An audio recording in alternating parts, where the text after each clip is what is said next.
एक तो ये जो फिच की रिपोर्ट है वो कह रहे हैं कि 18 महीने की आपकी हुकूमत है, फिर टेक्नोक्रेटिक सेटअप आएगा। ऐसे लगता है कि पूरी पेशन गोई जो है वो उन्होंने इस वक्त के जो मौजूदा आपकी हुकूमत के हालात हैं उनको देख के की है। क्या ये दुरुस्त साबित हो सकती है सर?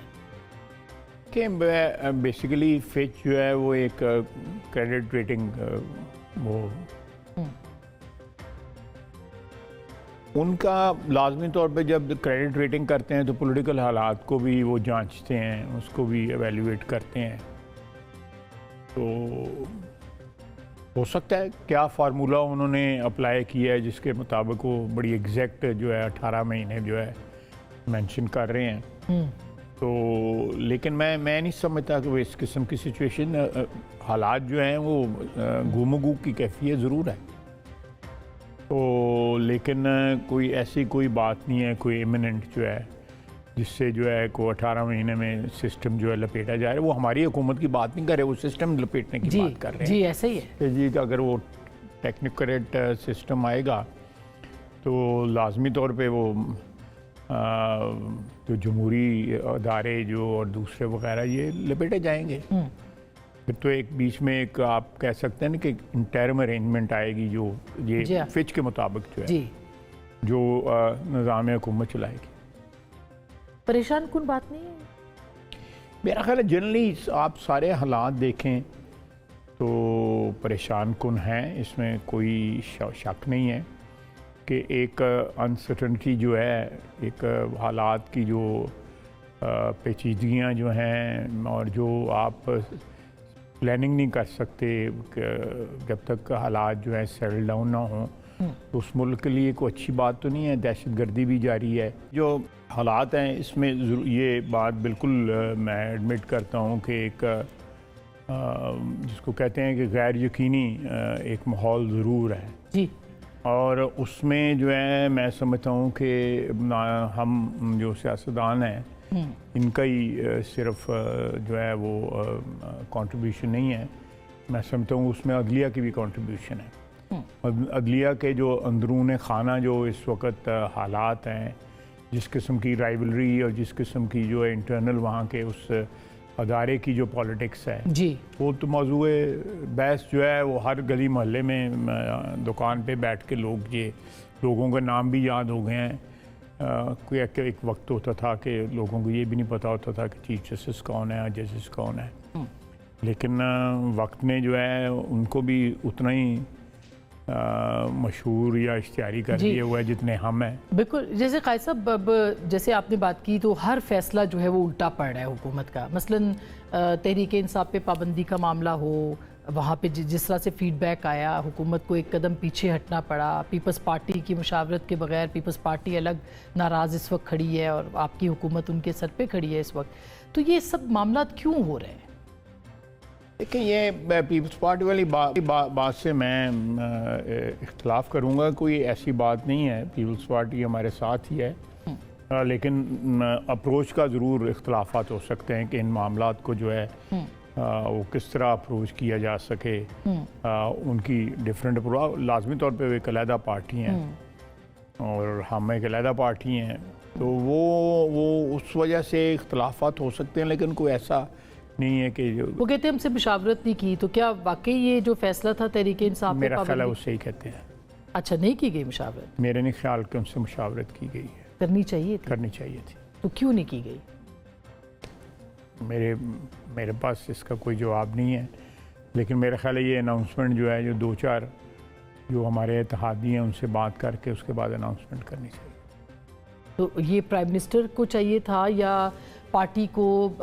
आपके अपनी पार्टी के अंदर भी इसकी, क्योंकि मियाँ साहब ने भी एक इजलास बुलाया था, वो भी नहीं हुआ मरी के अंदर और ये मेरे ये अंदाजे हैं कि इसकी मशावरत जो है एक ब्रॉड बेस्ड मशावरत के बाद जो है फैसला होना चाहिए था। अनाउंसमेंट ये जो है ये ऑफ द कफ नहीं होनी चाहिए थी। तो ये दबाव आपको लगता है कि था? क्योंकि नहीं, मेरा नहीं ख्याल कि दबाव है, लेकिन एक स्ट्रेटजी के तौर पे पॉलिटिकल जब भी स्ट्रेटजी उसका फैसला हो जी, तो उसके सारे कॉन्टूर्स जो हैं, उसके सारे पहलू जो हैं उनको देखा जाता है, देखना चाहिए। और फिर मैं एग्री करता हूँ, बिल्कुल 100% एग्री करता हूँ कि इत्तेहादियों के, क्योंकि बात यह है कि हमें अगर ओवरऑल मेजॉरिटी हो भी, कंफर्टेबल मेजॉरिटी भी हो, तो मुशावरत हमेशा जो लोग आपके साथ हैं या जो हम ख्याल हैं उनके साथ जो है मुशावरत ज़रूर होनी चाहिए। और आपको मुशावरत में जो है ना, आप एक मामले के अंदर होते हैं तो हो सकता है आपको वो चीज़ें नज़र ना आ रही हो जो उन अशख़ास को नज़र आ रही हो जो उस मामले से ज़रा थोड़ा सा हट के बाहर हैं, जी ज़्यादा क्लैरिटी होती है। तो मेरा ख्याल है कि ये तो खैर साहब, आपको लगता है कि आप पॉलिटिकल वर्कर हैं, ख़ानदान आपका सारा सियासी है, आपके वालिद भी, आप भी, दहाइयाँ गुजर गई हैं, बतौर एक पॉलिटिकल वर्कर क्या आपको लगता है कि तहरीक इंसाफ पे पाबंदी का फ़ैसला दुरुस्त फ़ैसला है और ये होना चाहिए था? देखें, जिस एक्सट्रीम पे तहरीक इंसाफ अब चली गई है, 9 मई से आप ले लें, उससे पहले भी अगर आप ले लें, जो साइफर वाला केस था, वो जो मुल्क की सियासत जो है, चाहे वो उस पर कितने भी संगीन जो है इल्ज़ामात या जो है वो ख्यालात हों किसी सियासी पार्टी के, उसको उनको इतना इंटरनेशनलाइज करना जो है, मैं समझता हूँ कि ये भी मुल्क दुश्मनी की एक किस्म है, एक मुल्क दुश्मनी का एक स्टाइल है।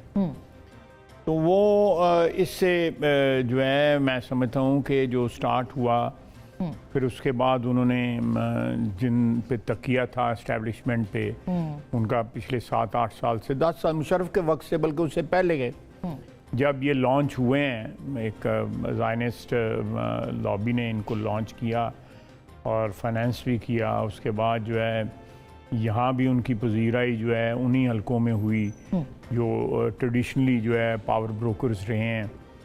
तो उसमें उसके बाद से लेके अब तक जो है वो जब भी उनकी ज़ात पे या उनकी अपने मफादात पे हर्फ आया है तो उन्होंने मुल्क को ही अटैक किया है, अदारों को ही अटैक किया। 9 मई के बाद आप समझते हैं कि एक पॉलिटिकल पार्टी जो है वो इस तरह के रूप में आ गई कि अब उस पर पाबंदी लगनी चाहिए? मेरा ख्याल है कि पाबंदी उस वक्त लगनी चाहिए थी। तो ये फैसला लेट हुआ है, ये भी लेट हुआ।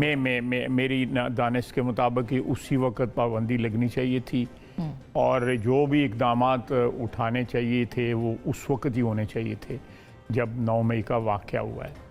ये जो सवा साल जो है गुजर गया है और दो चीज़ें हिंदुस्तान ना कर सका पाकिस्तान के ख़िलाफ़, 9 मई को जो है PTI ने की।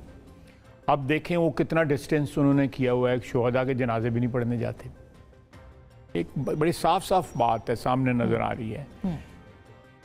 ताज़ियत के लिए भी नहीं जाते, जनाजे पढ़ना तो चलो बड़ी दूर बात है, वहाँ फिज़िकली जाना पड़ता है, लेकिन ताज़ियत करने के लिए भी नहीं जाते। बन्नू में वाक़यात हुए हैं, वाना में वाक़यात हुए हैं, डेरा इस्माइल ख़ान में वाक़यात हुए हैं और उसमें शोहदा को सिर्फ जो है कोई किसी एक सूबे से नहीं हुए, उसमें बहुत तादाद जो है वो KP के सूबे की, पंजाब के भी हुए हैं, गिलगित बल्तिस्तान के भी हुए हैं, बलूचिस्तान के, सिंध के, सब के हुए हैं। जी हाँ।